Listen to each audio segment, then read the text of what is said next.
Hey guys! If you've ever wondered if Summoner Build for the Necromancer is viable in the endgame, well, today I'm really excited to share with you my endgame Necro Summoner build. This is a pure Summoner build in that it focuses on the minion stats themselves and having them be the source of our damage. So we're not relying on things like Ring of Mendeln or Deathspeaker. So there's a lot of myth I think I heard or seen in the internet and in Reddit that pure Summoner build is not viable for the endgame. The first argument I see a lot is that minions are dying all the time. However, I find that between the minion defensive stats from the Paragon port, Death's defense to prevent minion from getting one-shot, and keeping Skeletal Priest up, my minions actually has no problem surviving. That's true both during leveling and in the endgame. The only really dicey situation is when facing fire-enhanced elites, but even in those cases, you can pop Army of the Dead for the 90% bonus damage reduction, and usually you'll be fine. The second argument is that the minions doesn't output enough damage. So I 100% agree that minions really can use a significant damage scaling buff. However, with what we have currently, our minions can output enough damage, I would say. We just gotta try squeeze out every ounce of damage we can have, and I hope with this guide, it will help you do that. And a quick disclaimer, I played to level 84 so far with my Necromancer, and the highest Nightmare Dungeon I was able to beat in reasonable time, of course, is tier 50. So the mobs were level 104, which is 20 levels difference. So at the moment, I cannot say for sure whether this build will still be viable down the road, let's say tier 70 and so on, though I think and I hope it will. And secondly, there's nothing wrong with playing the Mendeln build. I did try out that path and it was a lot of fun too, seeing those numbers pop up, and it definitely felt stronger. But as many others pointed out, it doesn't really feel like a minion build. Just considering that you'll be focusing on finding lucky hit items already kind of breaks the immersion of like being the Summoner Necromancer, in my opinion. Alright, let's start with the gameplay overview or the general feel of how we're playing this pure Summoner build. So the general idea of the pure Summoner build is to, well, let your minions do the damage while you support them and set them up for success. This kind of makes it sound like you're the minion manager, but that's kind of what we're really aiming for, so it's not that far off. So we usually start battles by making sure that our minions are taking the aggro. This is probably easiest accomplished in two ways. First is the only actual minion command that we have, which is sending our golem in. And the second one, the new addition, is cursing the enemies so that our minions will hopefully start going after them. So usually what we do is use Decrepify. This way we debuff the enemies with slow, making them hit softer, and also activating any damage bonus to slow enemies if we have any. So that's how we start engagements. Next, we want to make sure that our minions unleash their max damage potential. Spoken like a true manager. So first we want to keep, and this is key, we want to keep enemies vulnerable. We'll be relying on Bone Spear with Splintering Aspect and Bone Prison. Between the two, you can usually hit most enemies with the vulnerable debuff and keep them up. And we'll also want to make sure to keep up the Skeletal Priest buff. And if we have Flesh Eater and enough corpses, we want to make sure to consume 5 corpses using our Skeletal Priest buff in order to get the Flesh Eater buff going on. And if these are not quite enough, we can always pop Army of the Dead to either keep our minions alive or adding significant more damage from the attack speed. And we'll go over all these kind of debuffs and buffs later on a bit more. And finally, important part of our gameplay is to stay alive. If it's a high-risk engagement, we want to save our Bone Prison and only use Bone Spear for applying the Vulnerable debuff, because Bone Prison can oftentimes save us by either trapping the enemy or blocking their pathing. And so yeah, as you can see, as the manager, you'll be pretty damn busy all the time. There's a lot of buttons you need to press, and you also need to be aware of more things in the battle. So if you like action-packed chaos, playing Pure Summoner is definitely the way to go. So with that, let's jump into the build. And instead of breaking it down by skill, gear, paragon, I'm actually going to try a slightly different approach. I'm going to try to break it down by what and how we're trying to accomplish as a Summoner Necro. And then, while I'm going over those, I'll be referring to the skills, gears, and paragon stuff that are relevant. So do let me know what you think about this approach, if it works better for you, if you like the old approach better. And don't worry, I'll still have a link to the build if you just want to see the setup.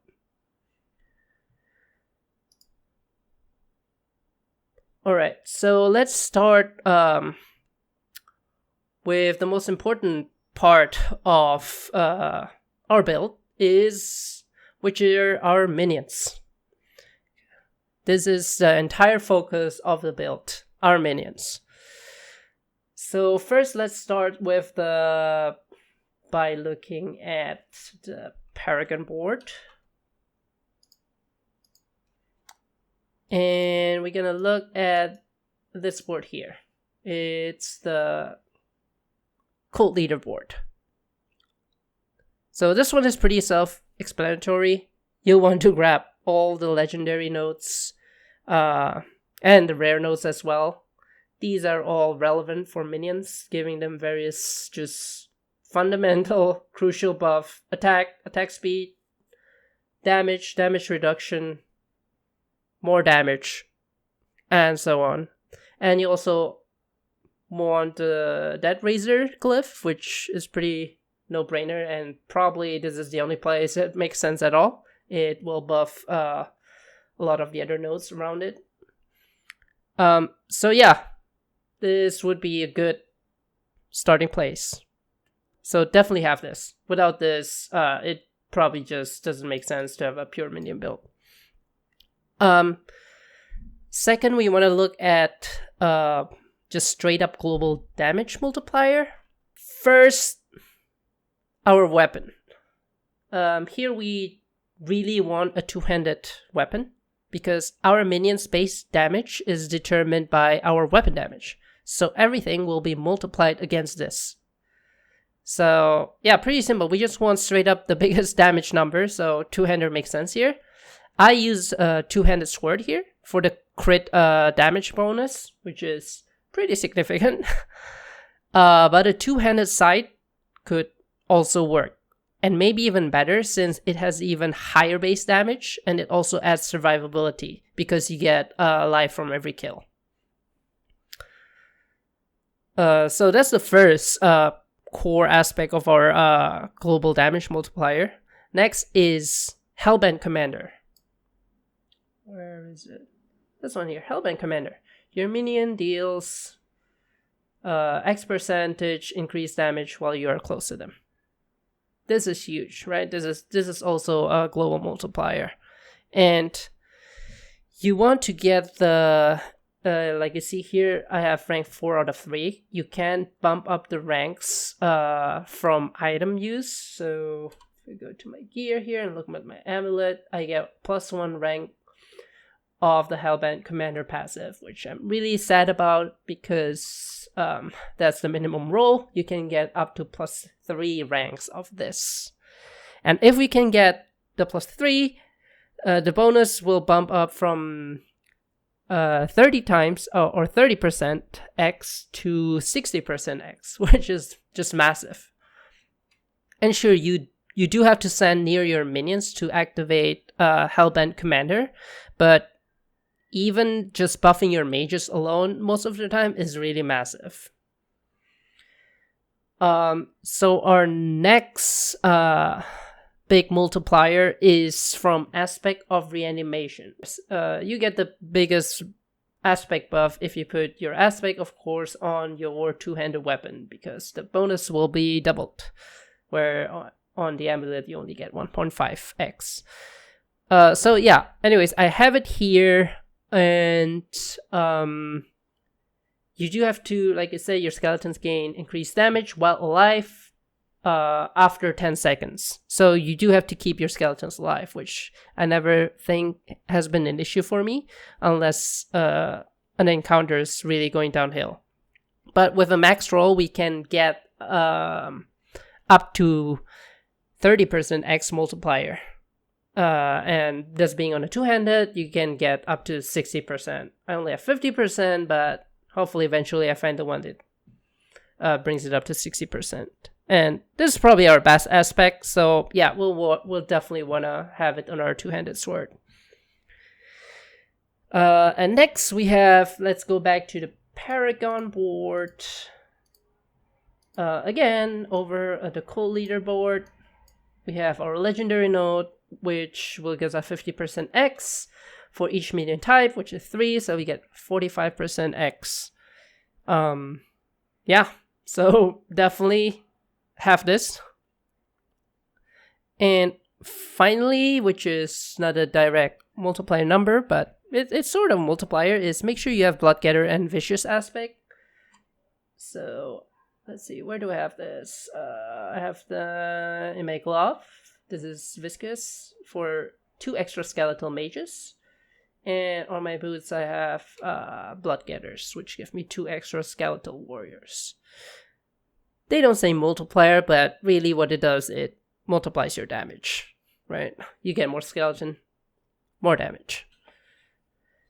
Alright, so that covers all our biggest kind of global damage multiplier. That's, to some degree, is unconditional or has a very easy condition to fulfill.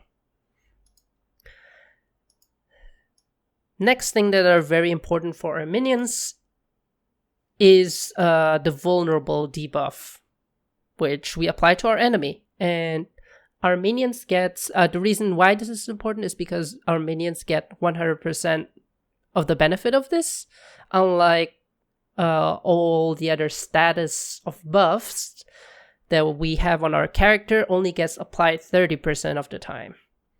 I think it makes sense because vulnerable is applied to the enemies, so that's why the minions does get 100% of the benefit. So first, we need some enablers to apply the vulnerable debuff. I chose to use Bone Spear, and the reason I choose Bone Spear is because it doubles as a tool to help you take out important targets, which I found is very valuable during an engagement. And I can go more over it later.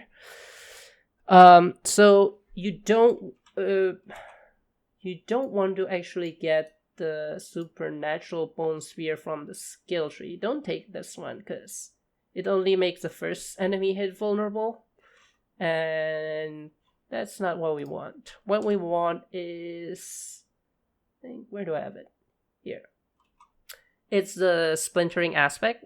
So it makes it so that enemies hit beyond the first one will get the vulnerable debuff, and usually that's you'll apply a lot of you'll be able to apply vulnerable to a lot of enemies that way. And then we also have Bone Prison.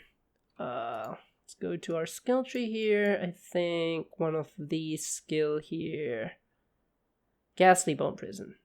Enemies inside of Bone Prison are vulnerable.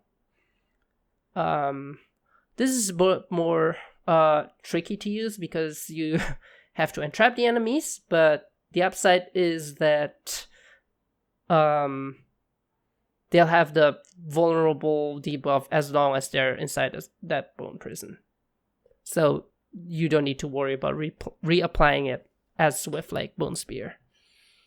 And the reason I use Bone Prison is that it also doubles as an essence source from the skill here, And it's also a really, really good defensive tool to have.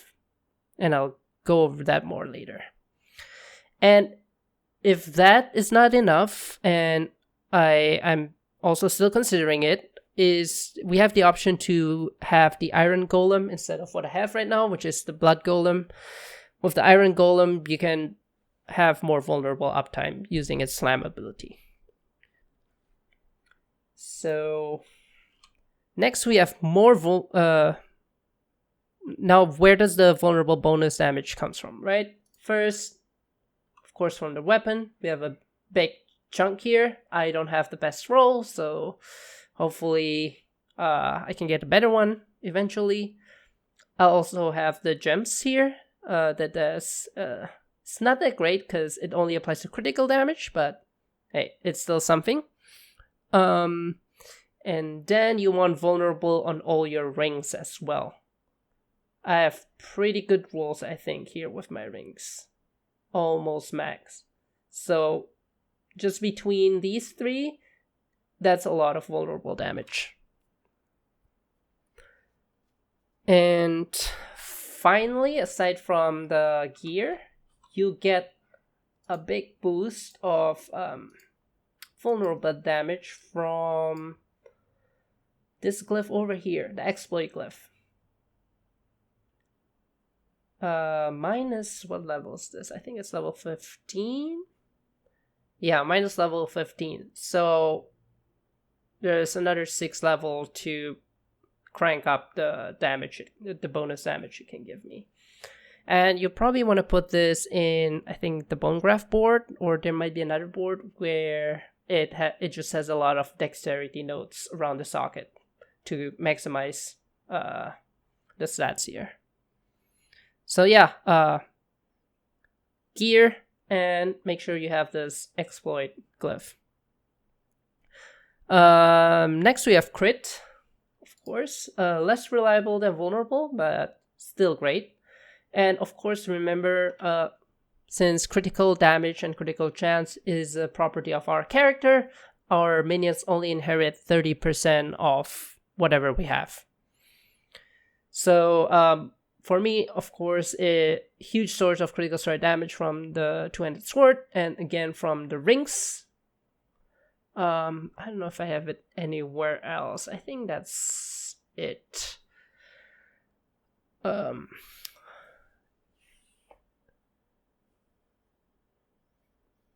So yeah, I think that's all we have for critical strike. I wasn't able to fit a lot more in the Paragon board, but there are probably some notes I picked up here and there. Moving on to minion attack speed. This is another great multiplier, and we get a decent amount of that from the frenzied aspect, which I put on the amulet, because this is, I would say, as looking at the aspects, this is the second best source of damage for your minions. So yeah, you can have up to, see, 63% attack speed bonus. Again, I have a minimum roll here, so I should probably, hopefully I can get a better one. But yeah, so we have this. I have some minion attack speed on the amulet itself, and of course we can always pop Army of the Dead for a big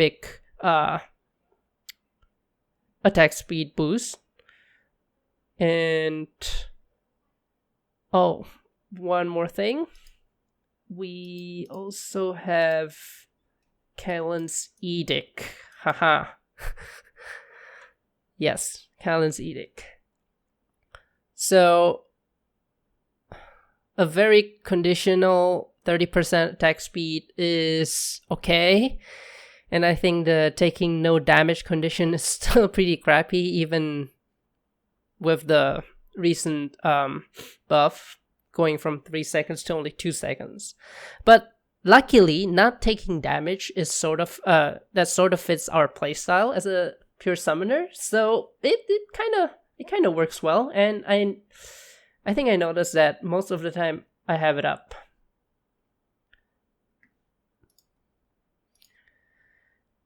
Alright, so after all of that, after vulnerable, crit, minion attack speed, we have everything else. We have summoning skills, intelligence, and damage versus is also not bad. Probably damage versus slow is our best bet here, since we always apply Decrepify. And if we can focus on damage versus slow, we can also take full advantage of the 10% X damage multiplier from the control glyph, which I decided to run. I think I have it here. Yep. So control glyph gives you additive bonus damage, but if you fulfill the condition, you and your minions deal 10% X increased damage to slow or chilled enemy. I think that's the main part. And in the more rare situations, we can get 20% X if we have enemies frozen with our cold mages.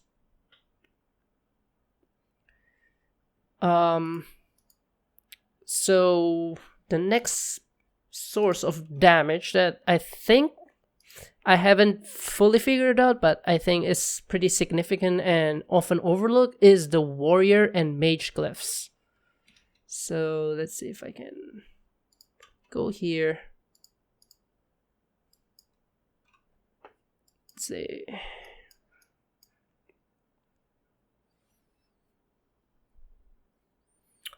Yeah, so I think this is oftentimes overlooked just because it doesn't seem exciting to only buff one specific type of your minions instead of all. But if you think about it, our real kind of damage dealers here are the skeletal warriors and skeletal mage. So it's really only sort of half specialization, right? You only need 2 instead of 3. And I'll talk more about why I don't optimize my golem. But anyway, I think these are decent. This can add up to a decent amount of damage. So, and it's additive, not multiplicative. So, but it's still quite massive, I think. So, like, if we put the mage glyph in the flesh eater socket, this can give us up to 198% additive damage for our skeletal mage if we have it leveled up all the way to level 21. So yeah, that's pretty decent, I'd say. And yeah, currently I'm testing out the blood golem, but I was wondering if it can do more damage, but I'm not sure yet. I think I'm really considering switching back to Iron Golem for extra vulnerable consistency, because that's our main source of damage. And yeah, most of our damage is very specific to skeletons anyway. Like the extra skellies aspect, the aspect of reanimation, the cult leaderboard, and the warrior and mage glyph only affects our skellies. So as much as I want to, I just don't think we have enough resources to pour into buffing our golem. I don't think the buffs can really match what we have going on with the skeletons. So yeah, that sort of covers the minion section. Now let's move on to the second part of this, which is our own survivability. Because we're relying so much on our minions, and we pour, as we've seen, we pour so much resources into our minions, that leaves us with a little bit to work with. But yeah, so rule number 1, remember that we are fragile, we are fragile, we are fragile. Try not to get hit. Also, if you don't get hit, we get the Callous Edict buff. Haha. So first thing, basic things. We want to dedicate our pants and chest armor with defensive stats. So damage reduction, armor, max life, so on. You know the drill. I think I got pretty decent pants. total armor, damage reduction, maximum life. Chest, not so great. I really need a better chest piece. Yeah. Next is damage reduction while crowd controlled, because that's usually when we die. So yeah, I have all my damage reduction while CC, so that adds up to like 50%. Though, to be honest, probably half of the time, if I get CC'd, I'd still die anyway. But hey, at least I think that's not a problem unique to the Summoner Necromancer. I'm pretty sure other builds and characters also have that problem. Next one is, so nothing to do with the build, but most of the times I die playing this Summoner Necromancer is when I get impatient and stupidly just charge into a room. So, my tip is proceed slower, send in the golem first to engage and take the aggro. Also, decrepify to have your minions start engaging. And you are the manager. You stay in the back while your minion dance. Alright. Next part about survivability. The combination of decrepify and bone prison will usually let you escape from most things.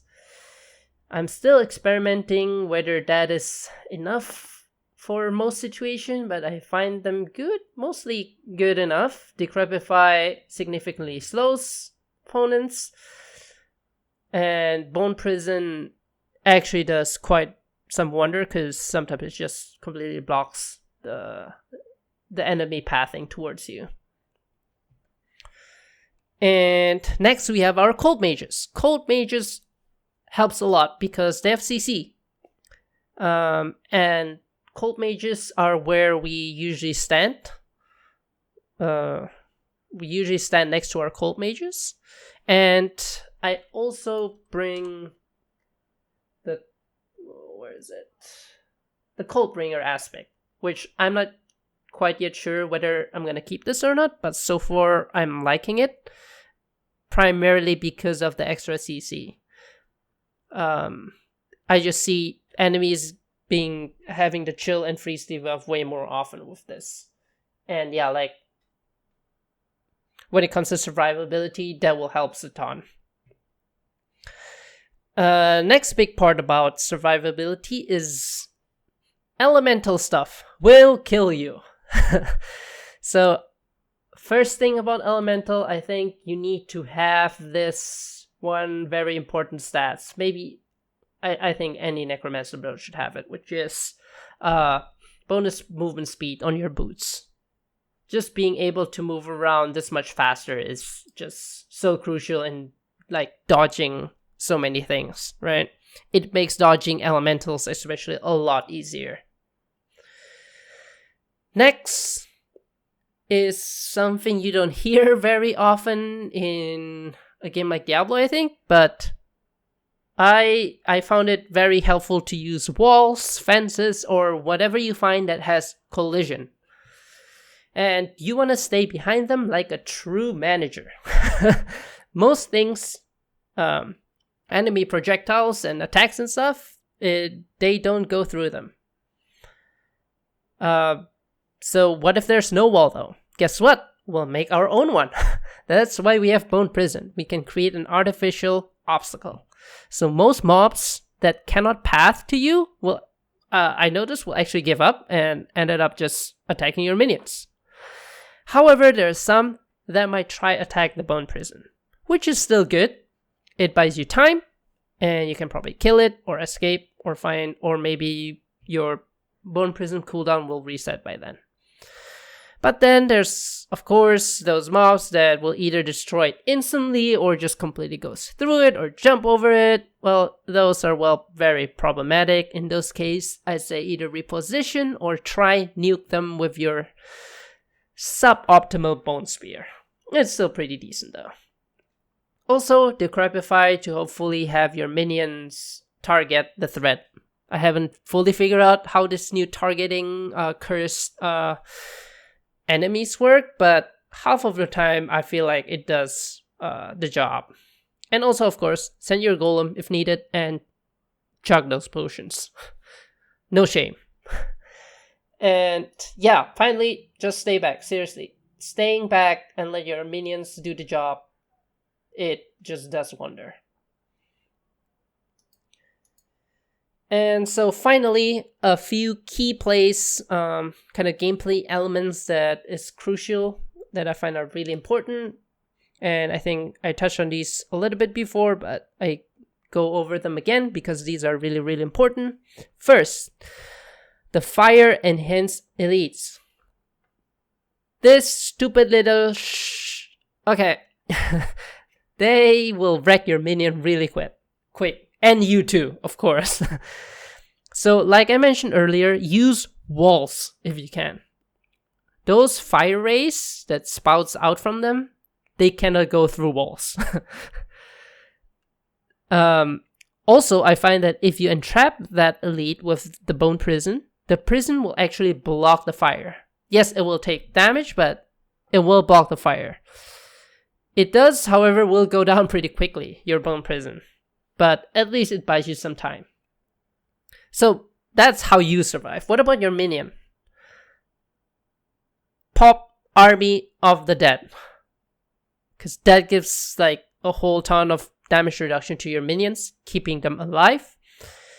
And also make sure to have your skeletal priest up to keep them healed.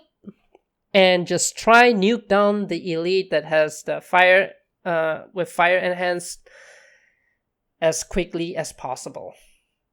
Yeah, I mean, that's what I do. Next one is resistance aura mob.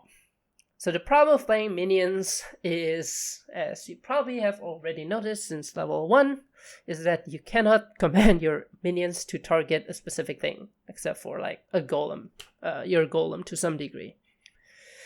So much for being a summoner commander, huh? So this is why I chose Bone Spear instead of, I tried using Blight before, which also worked and does have its upside, but Bone Spear was so useful every time I need to snipe down these resistance aura mob that's usually like hiding way back, and your minions will never go there. So if you can snipe them down, after that your minions can do the job. Finally, one situation that often kills me also is enclosed areas. Enclosed areas can be really hard, since we often rely on our bone prison to block approaching mobs. And yeah, that works well if there are corridors or where you can actually back out of a room. But with the rooms that are blocked, you don't have that option. What I found most effective is to find a corner that has the fewest enemies, right? So enemies spawn in the room, some will attack your minions, some will just, do their stuff, and some will be like close to you and will try to attack you. So you want to decrepify them, slow them down, and then find that magical corner that has the fewest enemies. And once you get there, hopefully you can cast Bone Prison to block pathing to your corner, and then try and nuke down the few enemies that are there. And of course, you want to call down your golem to help out too. And hopefully at that time, the majority of the enemies are engaging your minions. And yeah, and pray. Chug those potions. So yeah, there you have it. The pure summoner build. I would really like to know what you think about it, and I hope you'll have the opportunity to try it out. I find it really fun. It's a different kind of playstyle, where you almost never walk into the battle, which in some way can be a downside, because like one thing I found not so fun about this is it feels like most of the battles are happening off screen. Like your minions are off screen, the enemies are off screen, and you'll like cast is Decrepify or Bone Prison, like, onto targets you can barely see. So, like, one suggestion I always have is, or one idea I always have is to have for summoner builds to the ability to like zoom out the camera a little bit out so that it feels more like, you know, you're a commander, you're like strategizing, bird's eye view. But yeah, other than that, I'm really enjoying it. Like, it always feels like there's so much to do and you're not like just spamming the same ability over and over, right? You need to dodge stuff. You need to make sure you're positioned safely. You need to know roughly what your minions are doing. You need to apply vulnerability. You need to send your golem somewhere. You want to bone spear the right targets, but make sure you have it available if you need it. You need to block path with your bone prison, or you want to trap and focus fire a certain elite out there. There's a lot to do, which I think what makes this build different, but also really, really fun. So yeah, let me know what you think, and I hope this convinces you that playing a pure summoner build is viable. Though, yes, let's all hope that more minion buffs are coming, so we won't be needing to scrape every single point of damage from wherever we can find. With that, I wish you a good day, and yeah, happy leveling up. Take care.